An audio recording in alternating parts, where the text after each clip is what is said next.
In today's video, I'm going to teach you how to add projects in Zoho Projects. We'll walk through the most direct way to create a new project from inside your Zoho Projects workspace, and I'll explain what each option means so you can set things up correctly the first time. Once you're logged into Zoho Projects, start by looking at the left-hand sidebar. This is your main navigation area, and it's where you'll find all the core sections of the tool. Find and click on the tab labeled Projects. This will take you to the main projects page where you can see a list of all the projects you have access to, along with their basic details and status. In the top right corner of this page, you'll see a button labeled New Project. Go ahead and click that. This is the quickest way to start setting up a fresh project, whether it's for a new client, a new internal initiative, or just a test space to experiment with features.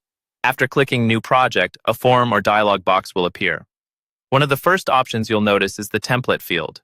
Using a template is optional, but it can save a lot of time if your projects tend to follow a similar structure. For example, if you always use the same milestones, task lists, or phases, selecting a template will automatically bring those elements into your new project. If you don't have any templates yet or prefer to start from scratch, you can simply leave this field as it is. Next, set the start date and end date for your project. These dates help with scheduling, planning workloads, and tracking progress over time. Choose a realistic start date based on when the work will actually begin, and an end date that reflects your target deadline.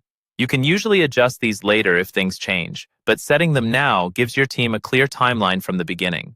Now enter the project name. Make this descriptive enough so that anyone on your team can immediately understand what the project is about. Many teams include a client name, department, or internal code to keep things organized. You'll also see an option for project overview, where you can choose whether the project should be private or public.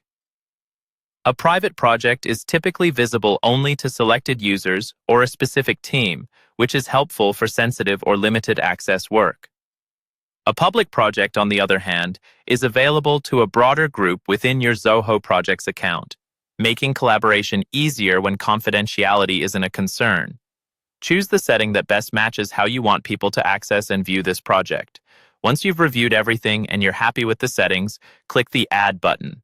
Zoho Projects will create your new project with the details you've provided, and you'll be taken into the project workspace, ready to start adding tasks, assigning team members, and organizing your work.